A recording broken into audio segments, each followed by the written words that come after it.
All right, everybody, we are live. Welcome to the SoloSuit webinar. We hold these webinars weekly to answer your questions about debt collection, especially if you've been sued for debt. And today we have a really special guest joining. We have Yale Levy, who is a former debt collection attorney with more than 30 years of experience as an attorney, joining, and we are just really excited to hear a little bit about his work and what he's done in the debt collection space, and also to answer your questions. So if you have any questions, please go ahead and start submitting them in the chat. If we have any issues with audio or visual, please let us know in the chat. But with that, we'll just go ahead and carry on. Yale, would you mind taking a moment to introduce yourself to everyone? Tell us about your career and what you're up to these days. Great. Thank you, Hannah. I appreciate you having me on. My name again is Yale Levy. I am an attorney. I live in Columbus, Ohio. A quick overview of who I am to help you out. I'm from Youngstown, Ohio, which is a little city in northeastern Ohio between Pittsburgh and Cleveland. And I went to Indiana University Business School for my undergrad, got a degree in accounting, and then I went to law school at Ohio State. Graduated law school in 1995, so actually I've only been an attorney for 29 years, not 30 years yet, but so close. And I went into my own practice with a classmate of mine, and a client called us one time to ask us about debt collection and helping them. So we slowly started getting our feet wet in debt collection. I started doing it full-time probably in 2004, so this would be my 20th year if I was still practicing in debt collection. And we started off, just the two of us, and we slowly grew over time from two people back in 1995 to when I left my law firm back in 2003. We had about 105 people in 5 states around the country, including Ohio, Indiana, Kentucky, Maryland, Virginia, and the District of Columbia. It was a great ride. I had a really good time. At the beginning, we did everything, so my hands have touched every part of the process. I talked to consumers, I stuffed envelopes, I opened envelopes with checks in them, I went to the bank to make deposits, really developed the whole practice and the process, not without a lot of help from employees and friends along the way, but it was great. I had a really good time. And I really lived and died and breathed collections for a good 20 years of my life. So I'm really excited to be on the webinar today and helping SoloSuit with some outreach and SoloSettle with their settlement platform. So I'm really excited about it. Yes, so just to clarify too, and sorry I got the number wrong, 29 years, that's practically 30 in my books, but obviously... Yeah, and obviously you're a very seasoned attorney with a lot of experience. And to clarify, Yale has recently joined the SoloSuit team to help with business development and try to bridge the gap between debt collectors and consumers. So if you're watching this, you're probably on the consumer side. Maybe you're being contacted by debt collectors or you've already been sued. And so, yeah, we're trying to help bridge the gap between maybe you and your debt collector that's contacting you and try to increase your chances of settling the debt for less. So with that, we're going to go ahead and ask Yale a couple starter questions just to kick things off, and then we'll turn the time over to the audience for some live Q&A. So my first question for you, Yale, is, let's see, what is a debt collection attorney's number one goal? So you have worked as a debt collection attorney for almost 30 years. In your experience, what is a debt collection attorney's number one goal? Ultimately, it's the collection attorney's number one goal to amicably resolve a consumer's debt that's owed to the attorney's client within the client's settlement requirements without having to file a suit against the consumer. So our goal is to get to a meeting of the minds, either on the phone, through emails, through letters, and say, hey, what can you afford to pay and what will our client accept to settle the amount owed? Again, the credit cycle that we live in this country on needs people to be able to repay their bills. Because if you don't, and if the credit stops, you have two options. Either you got to put money down when you want to buy something every time, which is difficult, carrying money around in your pocket all the time, or you got to do a barter system. Like I'll give you a hog for a monitor, let's say. So both of those things are very inefficient. So the credit cycle requires people to pay back what they borrowed from creditors or stores. So we help them do that by getting people to pay back the money that they owe, but maybe don't have the time or ability to pay at that exact moment. The option of last resort is filing a lawsuit against the consumer. Unfortunately, so many consumers fail to engage the attorney when they send them letters or make phone calls, leaving the attorney no other option but to engage the consumer via the legal system. It's a lot of extra work for the attorney. There's court costs that they have to spend. And there's a lot of fear by the consumer about, boy, I'm going down this unknown process of being sued. So ultimately, what we all want is just communication with each other. Just like every problem we have in the world, if people could just communicate, it resolves a lot of problems and gets things done a little bit more efficiently. So that is the debt collector's number one goal. Get the debt paid within the client's settlement guidelines.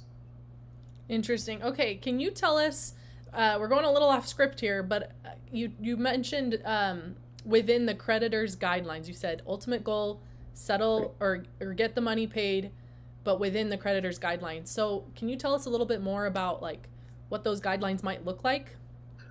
Well, usually depending on many factors that are very complicated, such as age of the debt, how many places it's been at, what a person's credit score might be, the amount of the debt, the age of the debt. Creditors put different settlement guidelines on based on all these different variables and other variables. So sometimes a client might want 80%, sometimes it might be 50%, sometimes it could be 30%. It really depends on all these factors put into an algorithm. And then they say, hey, to the law firm, this is what our settlement authority is. Now, again, I have something called attorney-client privilege with my former client that I represented. So I really can't talk in specificity about any one single client and what their goals or guidelines were, but I could talk to you about it generally. So, and that's something that typically the law firm doesn't share with the consumer. It's a negotiation. So they just have settlement authority that they're allowed to use, that an attorney can use to say, okay, this is what I can do.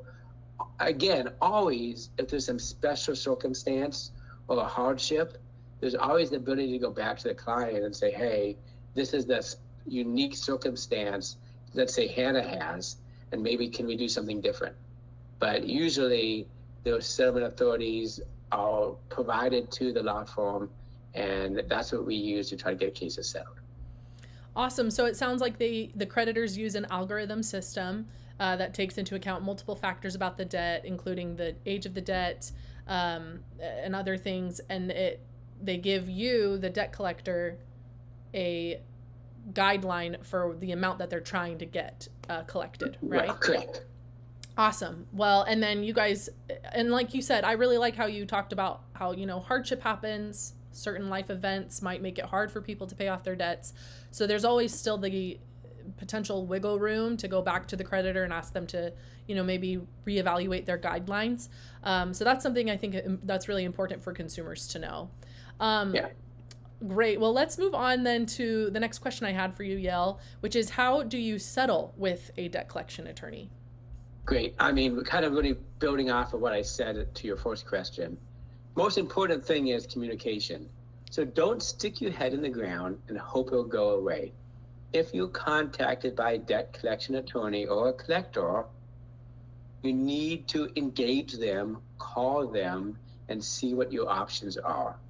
So if you want to settle a debt, the only way that's going to happen is somehow you communicate with them. Number two, I can't believe I'm saying this, but it happens all the time. Open your mail, answer the phone, engage with the debt collection attorney. They want to get these cases resolved. Most cases can be resolved if only the consumer would take the time to engage with the law firm, Pick up the phone, email them, call them, write them a letter, and say, what options do I have? I would like to get this resolved. What can we do? Number 3, ask for proof of the debt. Make sure it's A, yours, and B, that the amount that they say is owed is accurate and correct. Most of the time it is, probably 95, 99% of the time. But if you have a name like Yale Levy, I'm one of 3. But if you have a name like David Smith, it might be a different David Smith. So make sure you recognize the debt before you pay on it. If it's not, if you don't think it's your debt, tell that to the debt collector, tell that to the collection attorney and say, hey, I don't think this is mine. Do you have an application? Do you have any proof where the building statements were going? Maybe you never lived there. That's a great defense. Maybe it's not yours.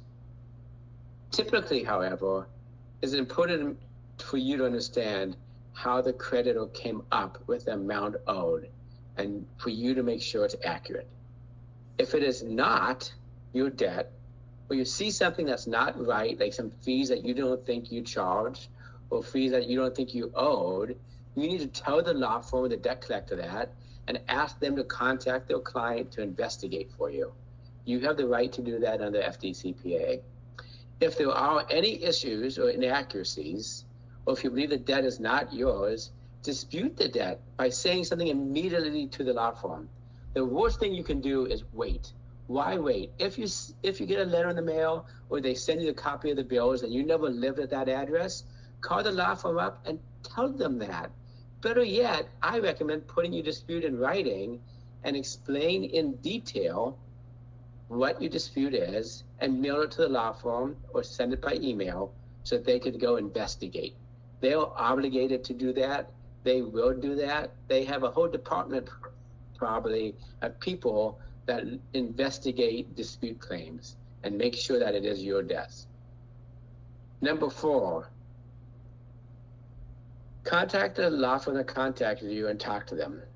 Most consumers enter into a credit arrangement, a credit card bill, if you go to a department store and take out a credit card or want to pay over time, with a full intent to pay creditors back, but are unable to do so due to some change in circumstance.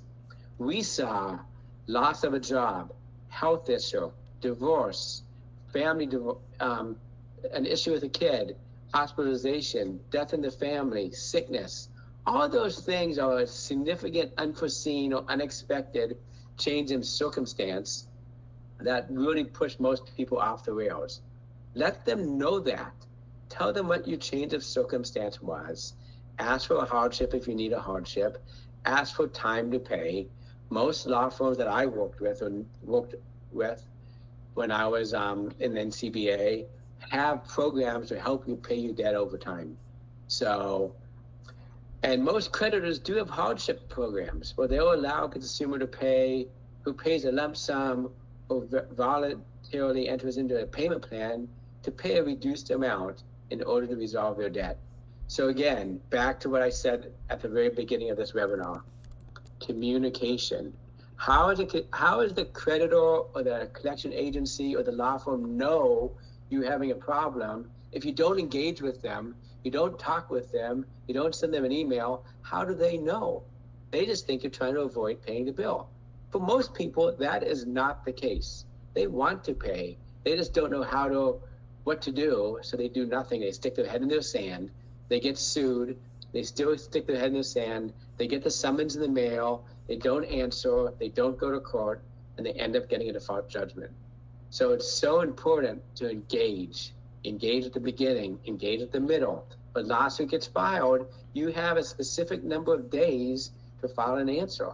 If you don't do that, if you don't participate in the legal process, you will get a default judgment taken against you, most likely in most states, and and the creditor and the law firm will be awarded a judgment, and that means that it's been adjudicated that you owe the money. If you don't owe the money, you've now just put yourself behind the 8 ball, and it's going to be more and more difficult for you to unwind the process. So again, contact them early, contact them often, engage with the collector that you're working with. Yeah, so I think the biggest takeaway I got from that is just don't sit back and wait for something to happen. Do something, act, talk to the collectors, use your resources, but don't just ignore them. I think that's the worst route you could probably take. Right. I think to summarize, if I could pick one word, it'd be proactive. Don't wait. Be proactive. Call them. They will answer your phone call. They will answer your email. They will respond to your letter. They have to do things to comply with the law. And when you don't communicate back with them, we sent out thousands and thousands of letters. We made thousands and thousands of phone calls. We couldn't get people on the phone. We couldn't get people to respond to the letters we sent them. The only option we had was to file suit, because the only way we could get their attention. And sometimes, even when we did file suit, they still didn't do anything. And then they waited until we got judgment, we found the employer, we filed a garnishment against them, and then they want to engage. By then it's too late. It's been a year since we started, and now you want to engage with us? Again, the sooner you do it, be proactive, get it done. That is great advice. That is great, great, great advice. And I also want to just put a little plug in for SoloSuit, because if you are trying to be proactive and reach out and you have been sued, we have a tool called SoloSettle that is basically a tech-based approach to debt settlement negotiation. So you can use SoloSettle to literally negotiate with debt collectors and resolve your debt without having to actually speak to them. And so we are actually in the works currently of getting law firms to partner with us to make that communication easier through the SoloSettle app. And it's still in the works. We're still building this service, but we have seen most of our consumers who come to SoloSuit trying to settle a debt can settle it for around 70% of the original debt value. So that's a really good settlement rate. And I just want to echo that SoloSettle is a really great way to be proactive, to reach out and start the negotiation process. So for anyone... Right. And especially it's helpful for people that are hesitant or maybe apprehensive about talking to somebody over the phone that might have more information than they do. So by using a SoloSettle portal, I think we're calling it a portal now, the SoloSettle portal, you could, without emotion and without fear, communicate with a collector, a law firm, an agency, and try to settle and get your debt settled, which is a great way to do it.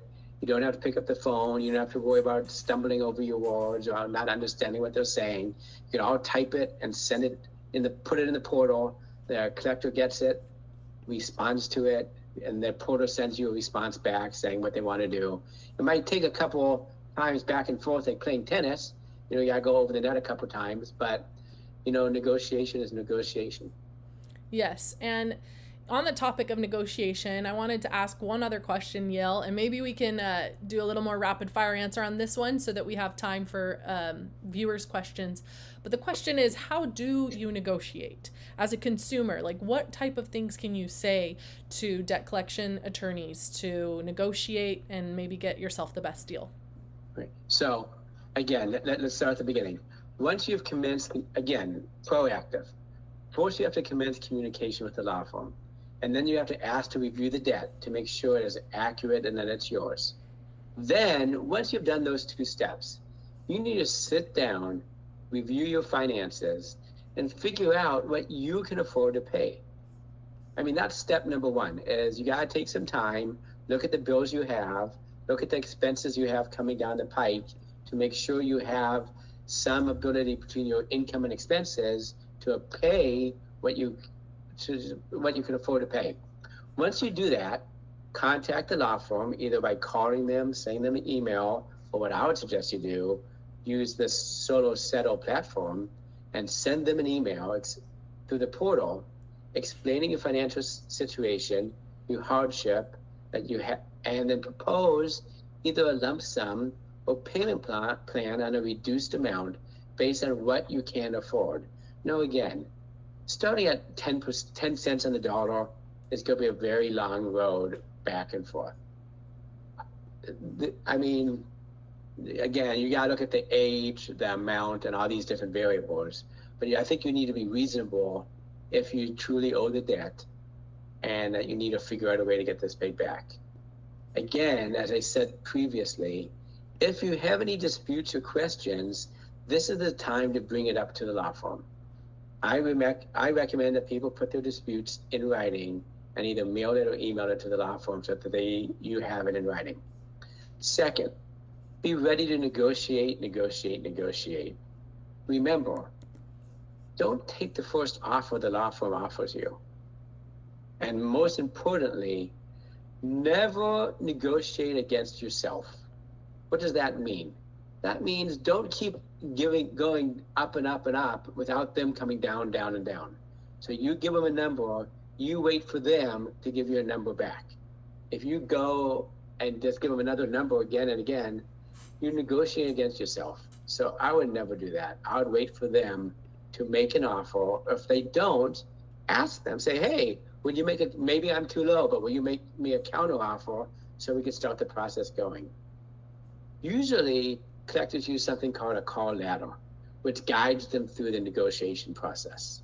At a high level, they always start with a payment in full via lump sum. Then they ask for payment in full via monthly payments over time. Then they start discussing reduced payments, either in a lump sum or via monthly payments over time. Of course, if you could do a lump sum all at once, which some people can, most people probably can't, you should be getting a better deal with a lump sum payment in one payment versus a settlement over a longer period of time with monthly payments. So remember that. You have some control in this process, depending on your finances, your employment situation, and maybe any families or friends that can help you put some money together. There's a lot of options out there. Once you receive an offer or counter offer from a collector, have a plan to go back to them with something reasonably lower. But remember, you can never go lower than your previous offer. So when you make an offer, that's called the floor. When a collector makes an offer, that's their ceiling, and you got to kind of work down to the middle. So the key word here is be reasonably lower.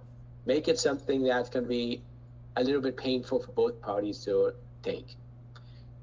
One thing I've seen many, many times is the monthly money trap. What is that? That is multiplying the payments by the number of payments to make sure you're getting a fair deal.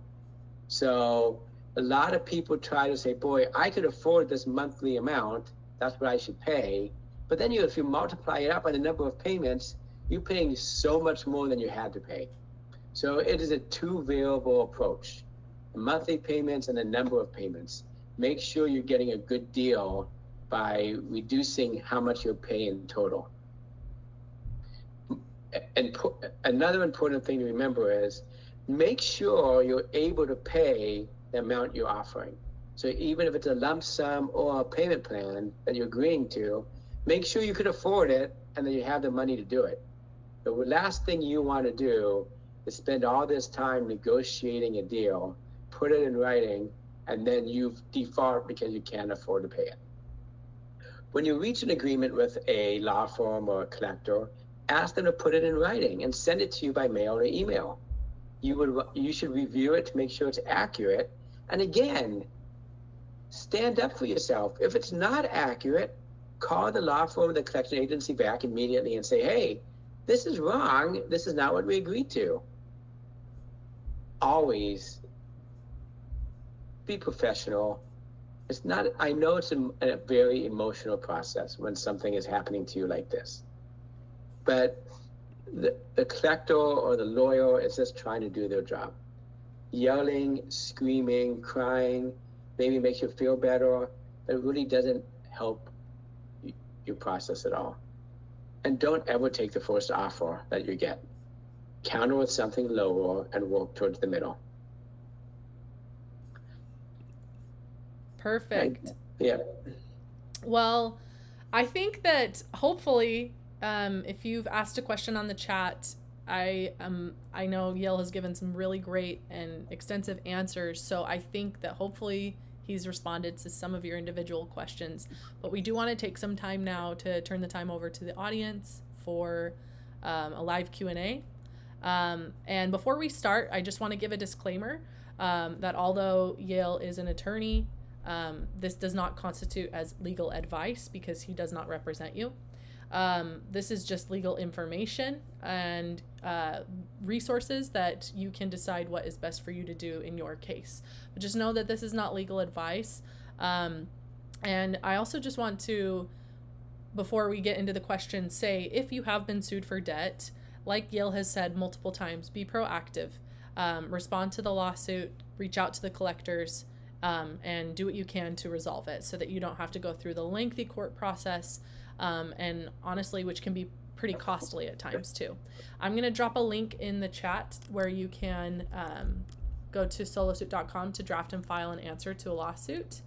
And then just again, I'm going to drop a link where you can use our SoloSettle app, our SoloSettle portal, to negotiate with debt collection law firms to reach a debt settlement.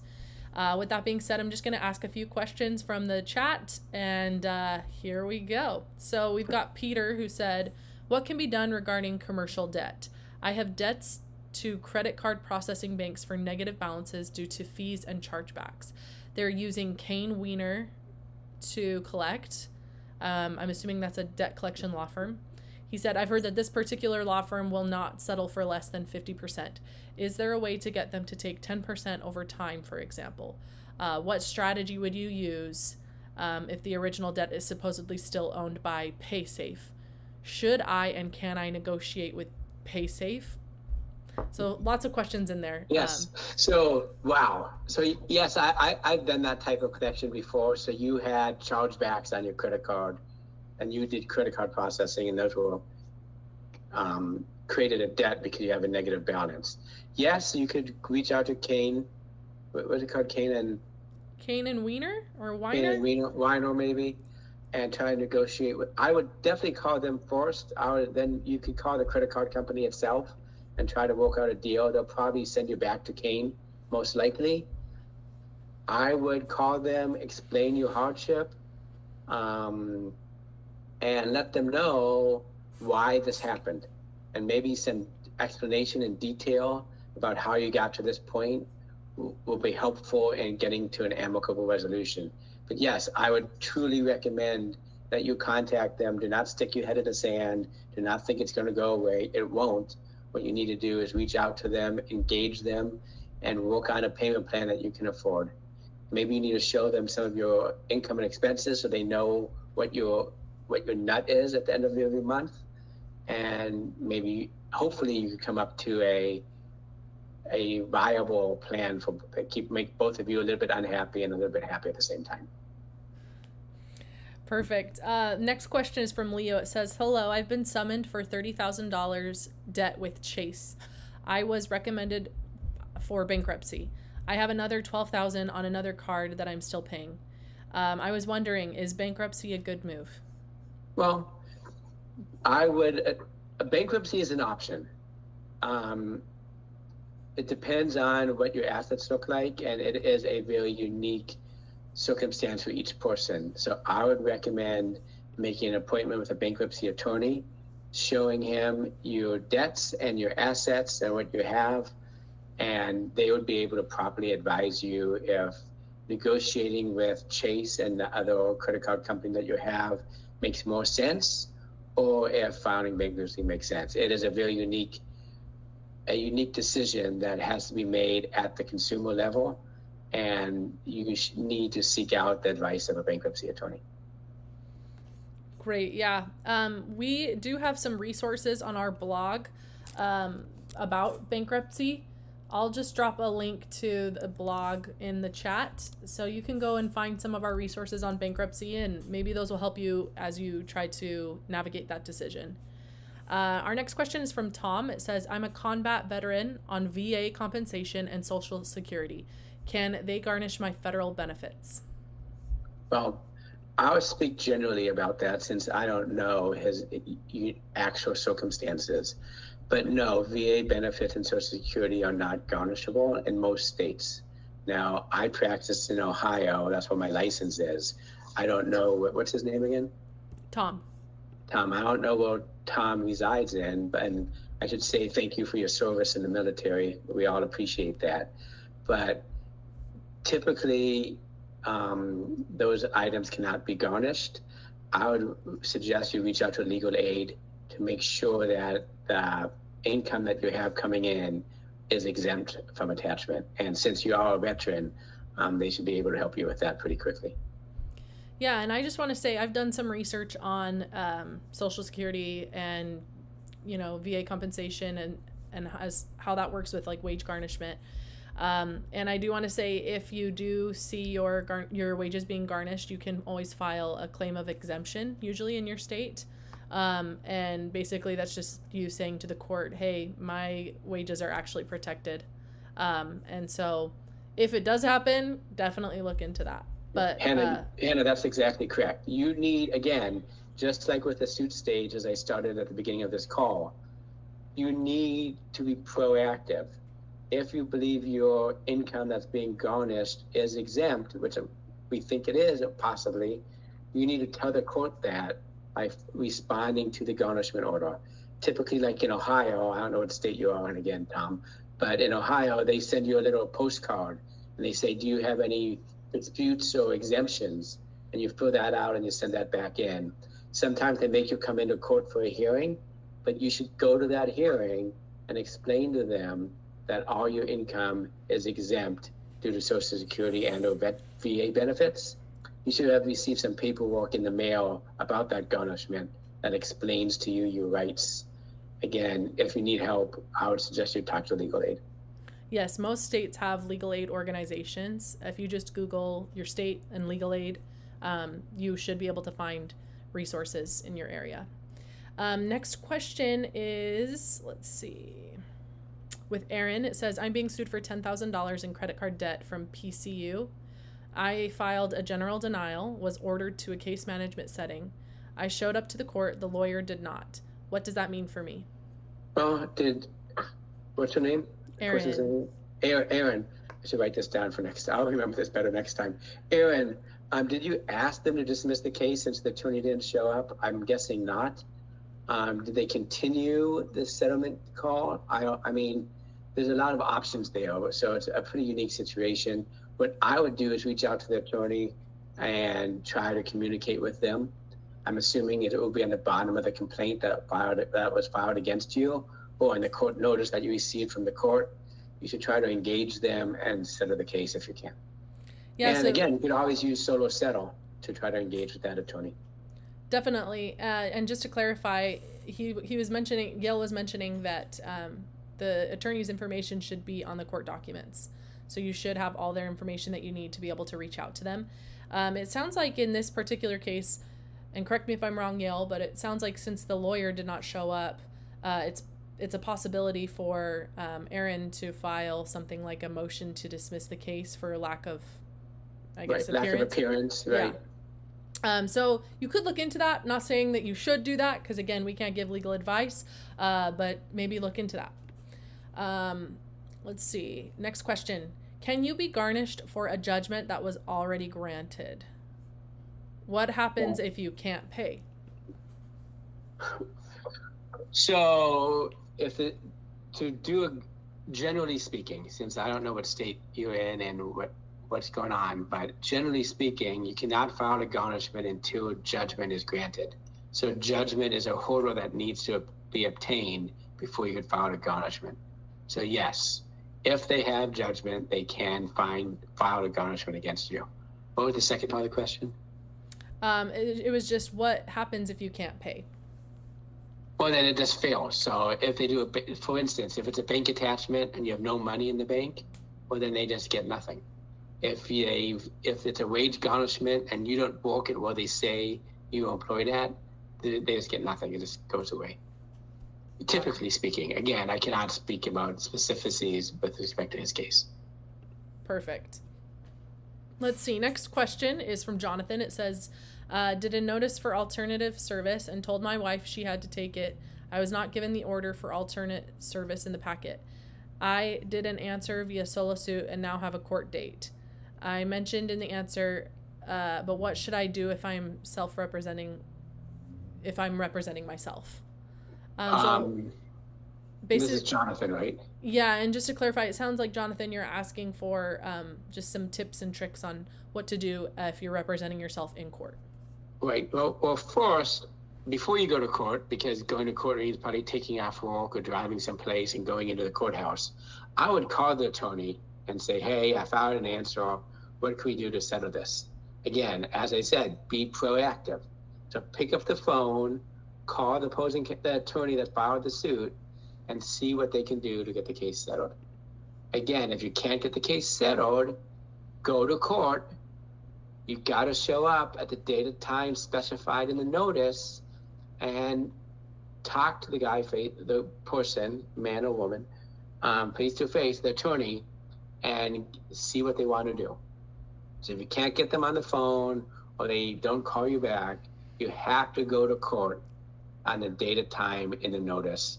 If you don't go, there's a chance they will default you and give them a default judgment against you, depending on the state. So you need to attend the courthouse if you can't do it over the phone.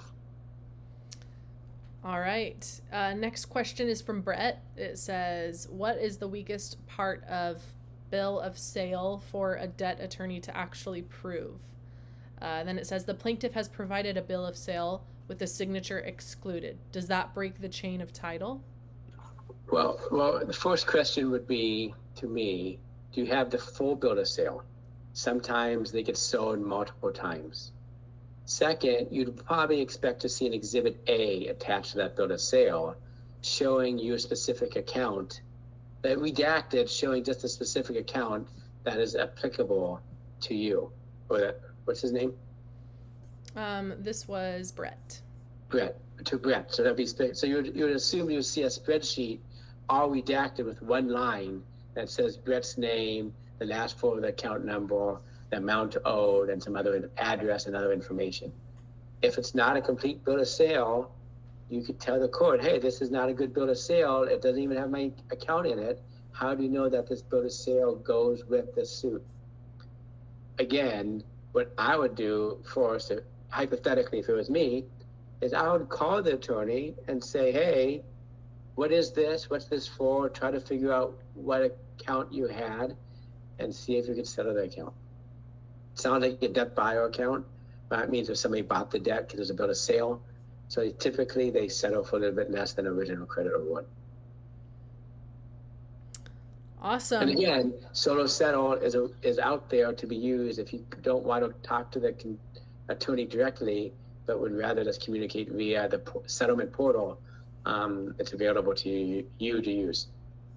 Yes, and I also just want to reiterate, with Yale on our team, we've got a team of engineers that are all working to improve this SoloSuit portal and app. And with all of this in mind, we're improving the app's ability to negotiate and use specific language and moves to help people settle their debts. So it's not a bad way. In fact, it's a great way to negotiate without actually having to call yourself, which can be intimidating. Let's see. Yale, do you have time for a few more questions? Yeah, why not? Okay, let's do maybe like 3 more questions, and then I think we'll call it a night. Cool. We've got one from Carl. It says, I've just been notified that I have been scheduled for a court date for a credit card debt. I used SoloSuit service to file a response to the initial serving of the suit. What should I do next? And Yale, if you don't mind, I'll just start with the answer to this one real quick. If you've already filed your answer, it might be a good chance now to use SoloSuit to start negotiations if you're trying to settle the debt before your scheduled court date. So go to SoloSuit.com and check out SoloSuit.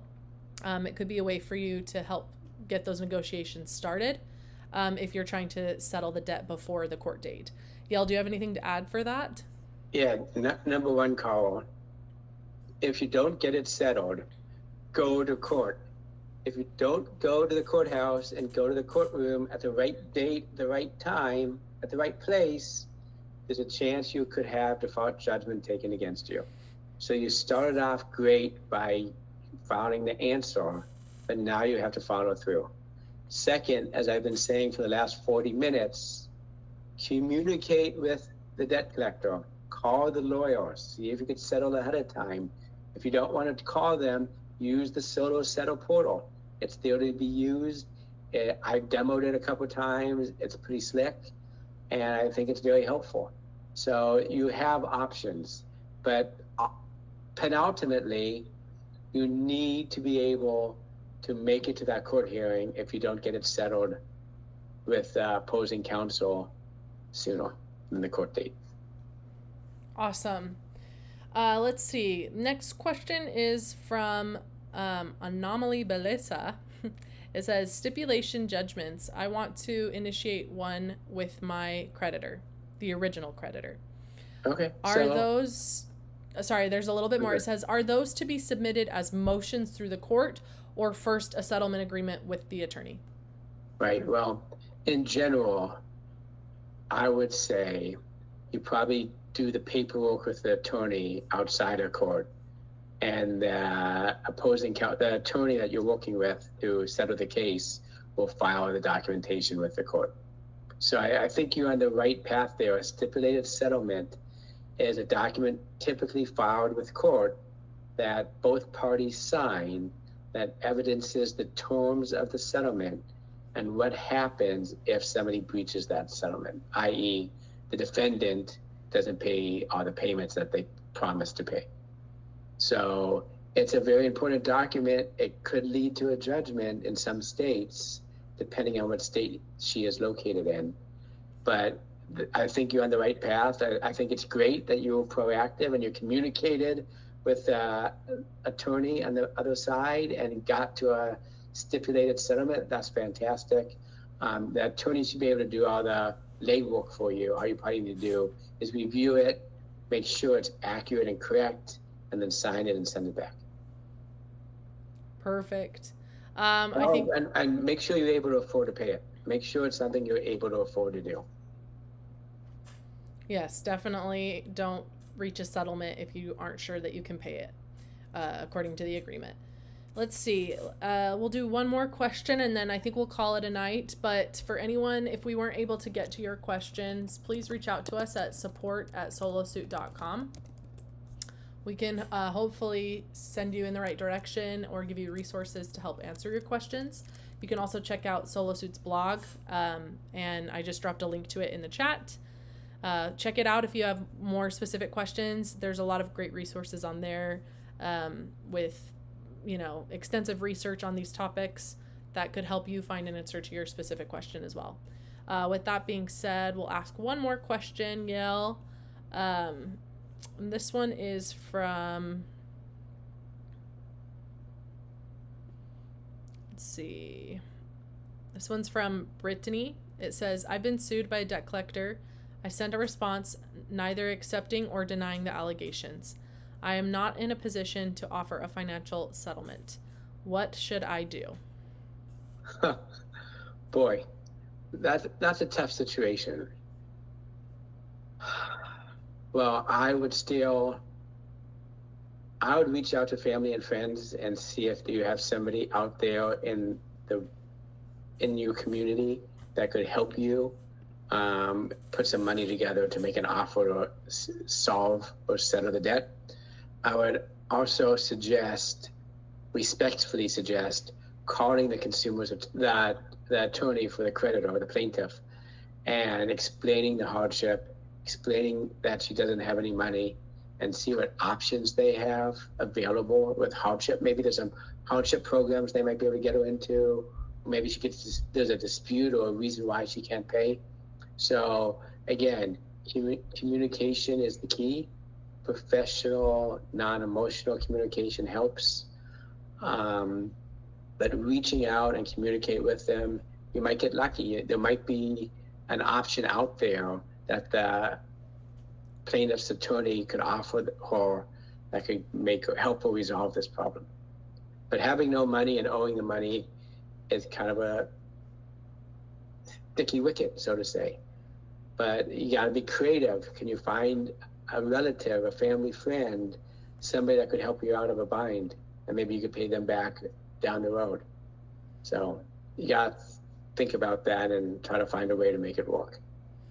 Yes, and I just want to echo that a lot of creditors do have hardship programs that you can use to help you get back on track. So just know that you're not alone in this process. Yes, a debt collector's number one goal is to collect the debt. But, you know, at the end of the day, I think most debt collectors understand that life happens, and communication is key. So if anyone, you know, again, if you have any other questions about this process, please reach out to us, support@SoloSuit.com. You can email us. And we have weekly webinars every Wednesday. So join us next week. We have the former head of debt collections from Sattel and Hammer, a big debt collection law firm, joining us.